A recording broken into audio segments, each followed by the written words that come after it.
Okay, lecture name हमारे पास है probabilistic design. सबसे पहले मैं आप लोगों को लेक्चर्स की तरतीब दिखा दूं। तो ये हमारे पास लेक्चर हैं, जितने भी हमने इस आफ्टर मिड के लेक्चर्स हैं जो हमने कवर करने हैं। सबसे पहले जो ऑलरेडी जिस पे हम वीडियो बना चुके हैं, और दूसरे नंबर पर इस पे भी वीडियो हम बना चुके हैं, ठीक है। और अभी करंटली जो हम वीडियो बना रहे हैं वो इस लेक्चर पे है, ठीक है। तो ये जो डिस्ट्रीब्यूशन है ये based on the lectures name, ठीक है। और लास्ट वन जो है ये बेसिकली आर्टिकल है, ये भी पार्ट ऑफ द सिलेबस है। तो अब हम आते हैं अपना प्रोबेबिलिस्टिक डिज़ाइन के लेक्चर पे। प्रोबेबिलिस्टिक डिज़ाइन के लिए 3 चीज़ें चाहिए होती हैं। इसमें हमारे पास रिलायबल ड्यूरेबिलिटी मॉडल्स उनके लिए हमें चाहिए, ठीक है। ऐसे मॉडल्स जिनमें हम कार्बोनेशन, क्लोराइड इनग्रेस या कोरोजन किसी भी मैकेनिज्म के लिए किसी भी मैकेनिज्म को रियलिस्टिकली रिप्रेजेंट कर सकें। ऐसे मैथमेटिकल मॉडल्स हमें चाहिए, ठीक है। ऐसे इन मॉडल्स को यूज़ करते हुए हम ड्यूरेबिलिटी डिज़ाइन करेंगे। एप्रोप्रिएट इनपुट पैरामीटर्स, हमें सही इनपुट पैरामीटर्स चाहिए, जैसा कि अगर हम कवर डिफ्यूजन कोफिशिएंट या क्लोराइड थ्रेशोल्ड पॉइंट सही से पुट करेंगे तो फिर हमारे पास जो रिजल्ट्स होंगे वो सही आएंगे। तो ड्यूरेबिलिटी डिज़ाइन के लिए ये पॉइंट भी हमारा वैलिड होना चाहिए।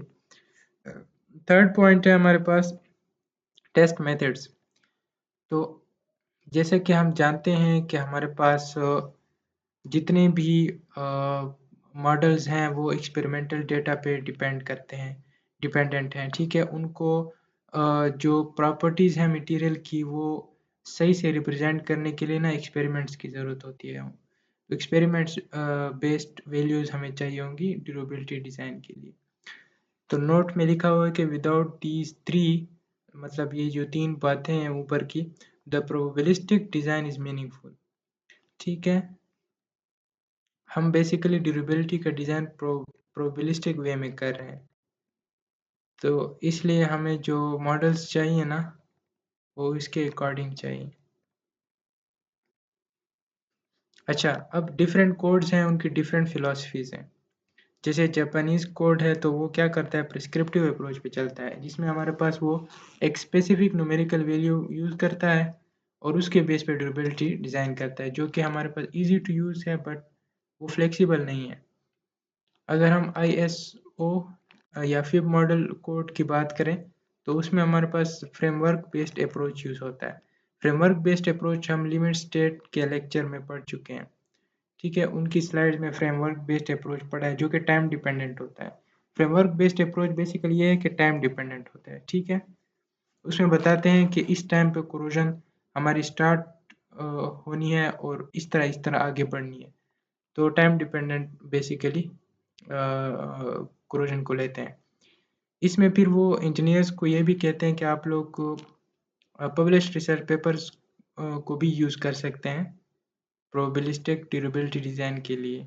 तो ये ज़्यादा फ्लेक्सिबल है, ठीक है। थ्योरी फिर आप लोग पढ़ लें। अब ड्यूरेबिलिटी मॉडलिंग पे आते हैं। ड्यूरेबिलिटी मॉडलिंग हम किसी भी मैकेनिज्म के लिए करते हैं, किसी भी डिटोरेशन मैकेनिज्म के लिए। जैसे कि हमारे पास बहुत सारे मैकेनिज्म है, क्लोराइड इनग्रेस है, कार्बोनेशन है, फ्रीजन था है, सल्फेट अटैक है, ठीक है। तो हर डिटोरेशन मैकेनिज्म के लिए हमारे पास सेपरेट मॉडल्स हैं और उनका अपना डेटा है, ठीक है। ये आगे हम जो एक डिटोरेशन मैकेनिज्म की मॉडलिंग करेंगे वो क्लोराइड इंग्रेस का होगा, ठीक है। उसकी हम मॉडलिंग करेंगे तो वो हम आगे पढ़ेंगे। अच्छा, अब थोड़ा सा प्रोबेबिलिस्टिक डिज़ाइन को थोड़ा सा एक्सप्लेन किया गया है कि इसका क्या मतलब है। इसका मतलब ये है कि बेसिकली प्रोबेबिलिस्टिक डिज़ाइन के लिए हमें मीन वैल्यू चाहिए होती है और स्टैंडर्ड डेविएशन चाहिए होता है। वो इसलिए क्योंकि एक्चुअल में हमारे पास जो है ना वो डेटा में वेरिएशंस होती हैं। तो उन वेरिएशंस को कैप्चर करने के लिए हमें स्टैंडर्ड डेविएशन चाहिए होता है।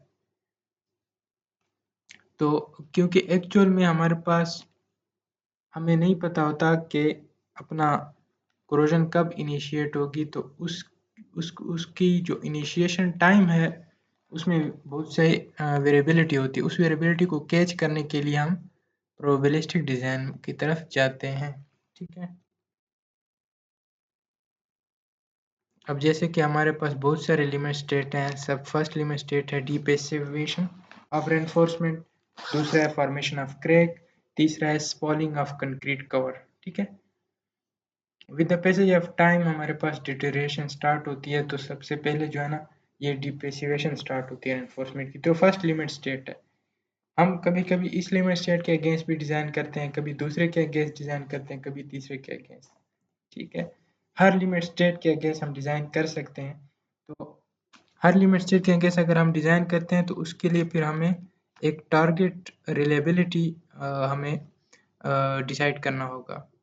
अगर लेट सपोज कोई अर्ली लिमिट स्टेट हम डिसाइड करते हैं तो उसके लिए जो टारगेट रिलेबिलिटी होगी वो थोड़ी कम होगी, क्योंकि वो इतना ज़्यादा डेंजरस सिचुएशन में नहीं है। ठीक है, अगर हम थोड़ा सा आगे की लिमिट स्टेट डिसाइड करते हैं तो उसमें हमारे पास टारगेट रिलायबिलिटी की वैल्यू ज़्यादा होगी।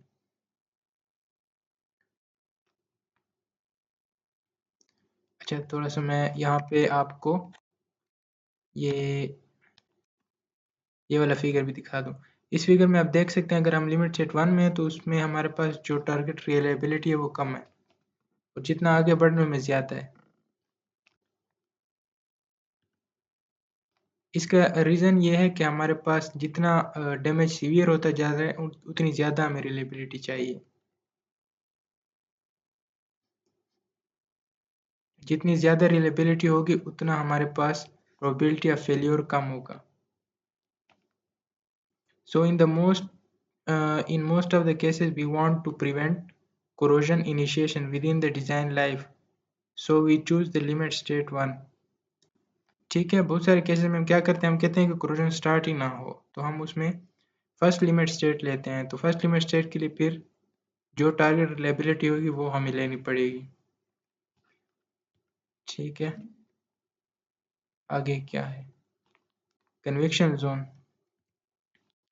अच्छा, कन्विक्शन जोन का कंसेप्ट थोड़ा सा मैं समझा देता हूँ, क्योंकि ये कन्विक्शन जोन का कंसेप्ट हमें आगे जब हम ड्यूरेबिलिटी मॉडलिंग पढ़ रहे होंगे क्लोराइड इनग्रेस की, तो उसमें हमें कन्विक्शन जोन का कंसेप्ट यूज़ होता है ना, कन्विक्शन जोन का टर्म यूज़ होता है। तो बेसिकली कन्विक्शन जोन क्या है, ये एक थिन लेयर होती है बेसिकली नियर द सरफेस।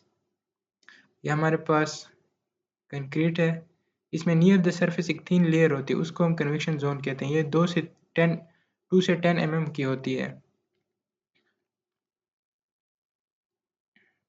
तो इस लेयर के बारे में कहा जाता है कि इस लेयर में जितने क्लोराइड जाते हैं वो सिर्फ डिफ्यूजन की वजह से नहीं जाते, बल्कि वो कैपिलरी सक्शन की वजह से भी जा सकते हैं, वेटिंग एंड ड्राइंग की वजह से भी जा सकते हैं, और मॉइस्चर फ्लो की वजह से भी जा सकते हैं, क्योंकि ये नियर सरफेस है, यहाँ तक वो पहुँच जाते हैं। ठीक है, तो यहाँ पे क्या होता है कि क्लोराइड बिल्टअप हो जाता है नियर द सरफेस, इस एरिया में। ठीक है, क्लोराइड बिल्टअप हो जाता है। तो ये सरफेस, ये जगह हमारे लिए इसलिए इम्पोर्टेंट है क्योंकि ये हमारे पास स्ट्रांगली इन्फ्लुएंस करता है कि कितना हमारे पास जल्दी क्लोराइड जो है ना वो स्टील तक पहुंच पाता है। ये हमारे पास स्टील है ना, स्टील तक जितना कितना जल्दी क्लोराइड पहुंचता है वो डिपेंड करता है इस सरफेस पे, सॉरी इस थिन लेयर पे।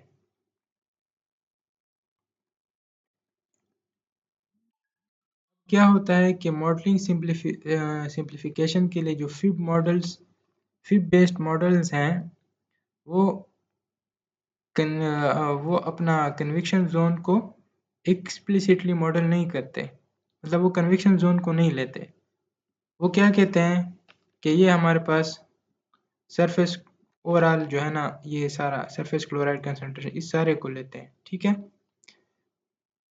इसको ए कंसीडर करते हैं पूरा यहाँ से लेके यहाँ तक। ये जो जगह है ना कन्विक्शन जोन, ये बेसिकली डी एक्स है, तो इस डी एक्स को वो लेते ही नहीं है। ठीक है,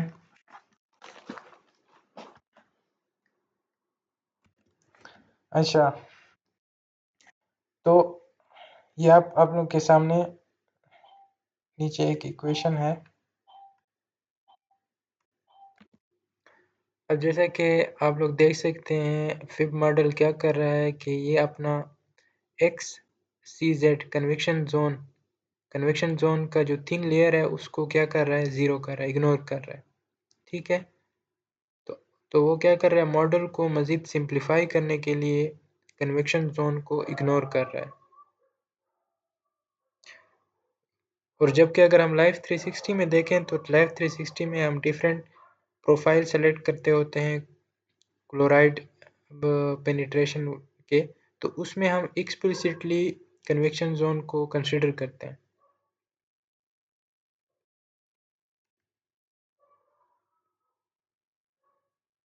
अब हम ड्यूरेबिलिटी मॉडलिंग की तरफ आते हैं। सबसे पहले जैसे कि आप लोगों को नज़र आ रहा है कि हमारे पास हम first of all durability deterioration mechanism decide करते हैं कि कौन सा है जो गवर्न कर रहा है, जो कि ज़्यादा थ्रेटनिंग है टूवर्ड्स कंक्रीट किसी भी स्पेसिफिक एरिया के हिसाब से या किसी भी एक्सपोजर कंडीशन के हवाले से। तो क्लोराइड इनग्रेस के लिए हम ड्यूरेबिलिटी मॉडलिंग करते हैं। तो हम सेकंड नंबर पर लिमिट स्टेट डिसाइड करते हैं कि हम कौन सा ले रहे हैं। लेट्स सपोज हम डिपेसिवेशन ऑफ स्टील ले रहे हैं कि डिपेसिवेशन ऑफ स्टील क्या है कि हमारे पास क्लोराइड कंटेंट जब क्रिटिकल वैल्यू रीच कर जाता है, क्लोराइड कंटेंट जब क्रिटिकल वैल्यू रीच कर जाता है तो तब कोरोजन स्टार्ट हो जाती है। तो हम ये लिमिट स्टेट ले रहे हैं। अब अगर हम ये लिमिट स्टेट ले रहे हैं तो इसके लिए हमारे पास लिमिट स्टेट का ये फंक्शन आ जाएगा जिसमें ये हमारे पास क्रिटिकल वैल्यू है और ये chloride at certain depth and time. अगर हमारे पास ये फंक्शन ग्रेटर देन ज़ीरो है, मीन्स के अगर क्रिटिकल वैल्यू से हम एट सर्टेन टाइम माइनस करें और वो हमारे पास ज़ीरो से ज़्यादा है तो हम सेफ़ हैं, और अगर इज इक्वल टू ज़ीरो है तो फिर ऐसे समझे कि डिप्रेसिएशन स्टार्ट हो गई है, और अगर लेस देन ज़ीरो है फिर वी आर नॉट सेफ। ठीक है, इस केस में लेट्स सपोज हम मॉडल लेते हैं fix second law of diffusion. Fix second law of diffusion हमें क्रिटिकल वैल्यू फाइंड करके देता है। जैसे कि हम जानते हैं कि हम कंक्रीट कवर पूरा ले रहे हैं, ए कंक्रीट कवर को ए ले रहे हैं। ठीक है, क्योंकि हमने D x convection zone ignore कर दिया है। अगर उस फिगर में मैं आपको दोबारा दिखाऊं, ये पूरा हम ए ले रहे हैं। ठीक है, ये जो कन्वेक्शन जोन है हम इसको इग्नोर कर रहे हैं for model simplicity, for modelling simplicity. ठीक है, और सी एस हमारे पास क्या है इसमें, सी एस हमारे पास इन्वायरमेंटल सिविरिटी है। ठीक है, कि कितना सरफेस क्लोराइड हमारा आ सकता है, और डिफ्यूजन कोफिशिएंट हमारे पास कंक्रीट की क्वालिटी पे डिपेंड करता है, कितना अच्छा कंक्रीट है, मतलब उसकी कंपोजिशन पे डिपेंड करता है, उसकी वाटर सीमेंट रेशियो पे, उसकी सीमेंट टाइप पे, इन चीज़ों पे डिफ्यूजन कोफिशिएंट डिपेंड करता है। और ये हमारे पास क्रिटिकल वैल्यू है जो कि हम फाइंड करेंगे।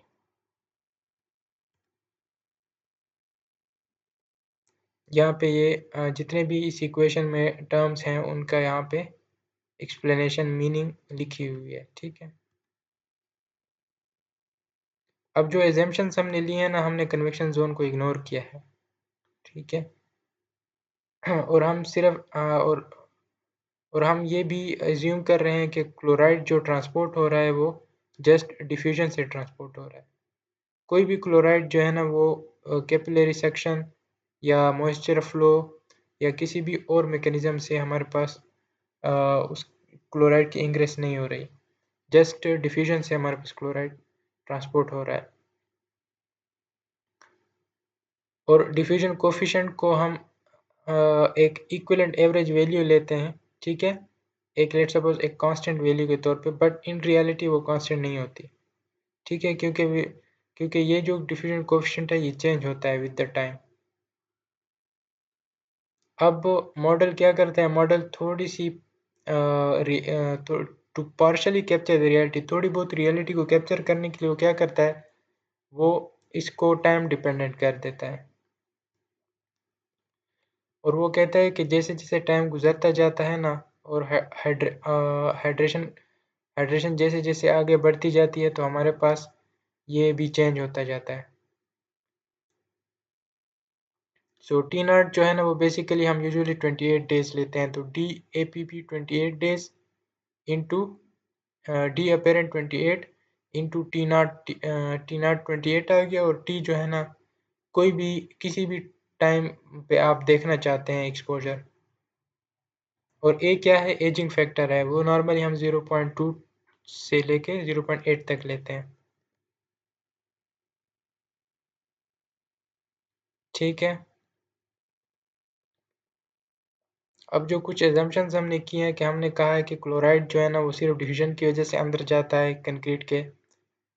दूसरा हमने कहा कि डिफ्यूजन कोएफिशिएंट कांस्टेंट है। तीसरा हमने कहा कि कंक्रीट जो है ना, फुली सैचुरेटेड है। तो ये जितने भी assumptions हैं, these are problematic because real concrete experience wet and drying cycles, concrete often partially saturated। in reality तो हमारे पास concrete और भी मसले मसाइल उस पर आते रहते हैं।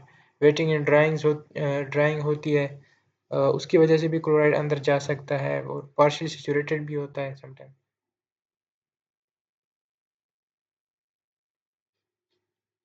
ये तो ऊपर हो गया आपके पास फिब मॉडल, ठीक है। ये फिब मॉडल जितना था, हमने ये क्लोराइड इनग्रेस का मैकेनिज्म फिब मॉडल के उसमें देखा, ठीक है। अब लाइफ 360 के जो नॉर्थ अमेरिकन अप्रोच है एक, वो क्या करता है, वो हमारे पास फिक्स लॉ को न्यूमेरिकली यूज़ करता है, टाइम वेरिएशन को भी वो कंसिडर करता है, और कंक्रीट प्रॉपर्टीज जितनी टाइम के साथ चेंज होती हैं उसको भी कंसिडर करता है। ये वो सॉफ्टवेयर जो हमने क्लास में पढ़ा था, ये वो मॉडल है। और सेचुरेशन को भी पार्शल लेता है, और वो एज्यूम करता है कि हमारे पास जो कैपिलरी एब्जॉर्प्शन है वो भी हो रही है, जस्ट डिफ्यूजन नहीं हो रही, ठीक है। और वो जो है ना, कन्वेक्शन जोन को भी लेता है, जैसे इसमें लिखा हुआ है ना कि इंक्लूड सरफेस क्लोराइड बिल्टअप, तो सरफेस क्लोराइड बिल्टअप को भी कंसिडर करता है, जो कि हमारे पास कन्वेक्शन जोन में हो रही होती है।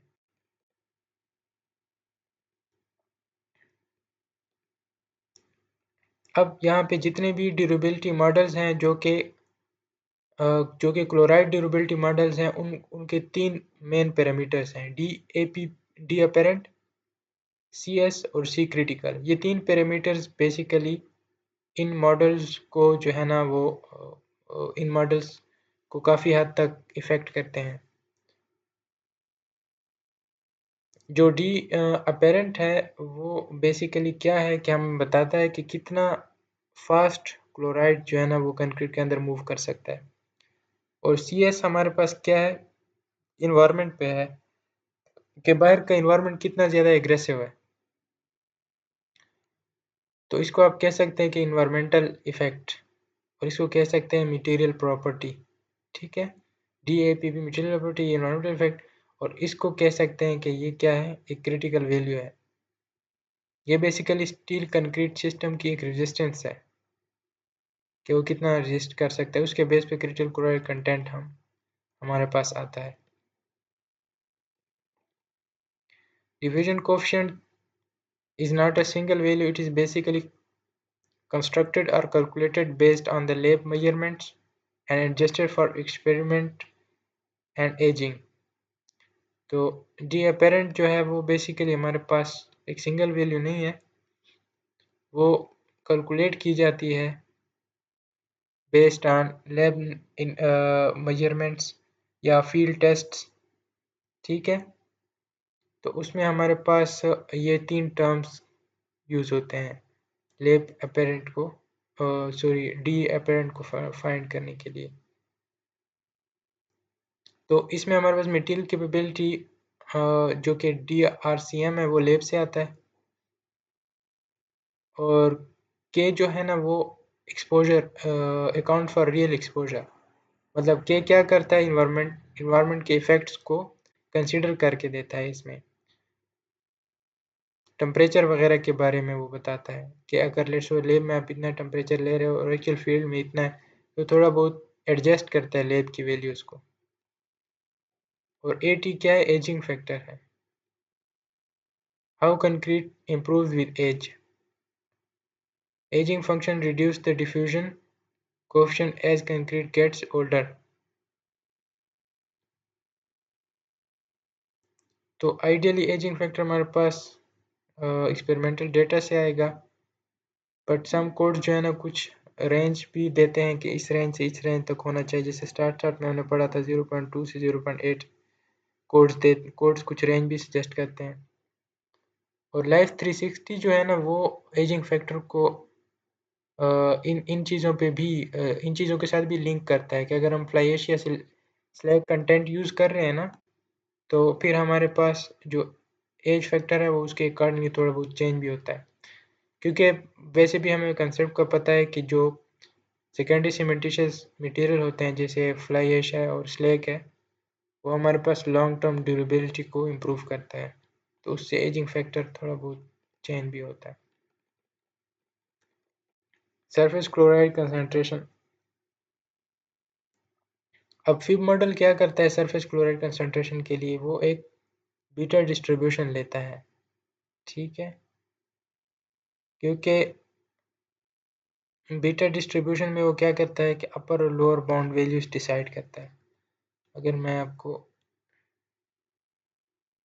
थोड़ा सा नीचे देगा, इसमें first of all fib model क्या करता है? क्रिटिकल मिनिमम क्लोराइड कंटेंट लेता है बाय मास,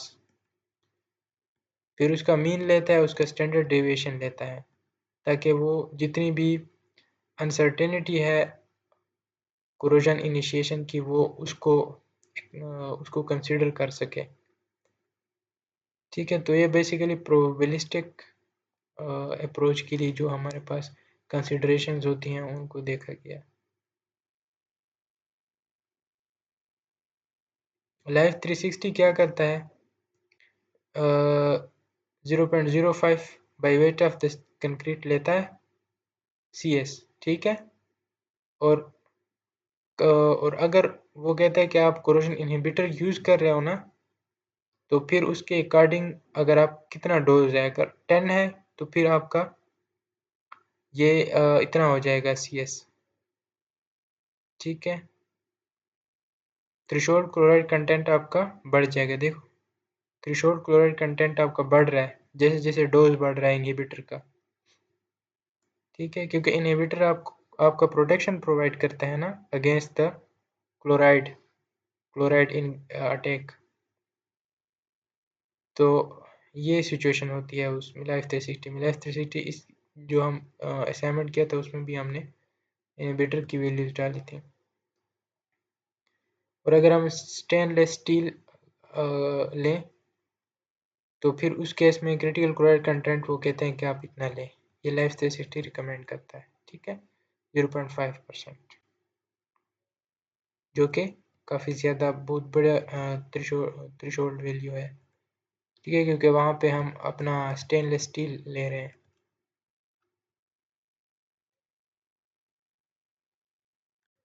ओके, तो ये हमारे पास लेक्चर था इस 14 स्लाइड्स का। इसमें काफ़ी कुछ कंसेप्ट आप लोगों को उम्मीद है समझ आ गया होगा। इसके बाद हम कोशिश करते हैं कि जो हमारे पास ये वाला टॉपिक है ना, तो मैं हाईलाइट कर देता हूँ, तो मैंने अभी येलो में हाईलाइट किया, इसको हम कवर करेंगे, ठीक है, क्योंकि ये हमारे पास लेक्चर, ये जो 4th लेक्चर है इसके साथ मिलता जुलता है, इसको कवर करेंगे। फिर हम आएंगे, उम्मीद है 6 पे आ जाएंगे या 3 पे आ जाएंगे, देखेंगे कौन सा ज़्यादा इम्पोर्टेंट है।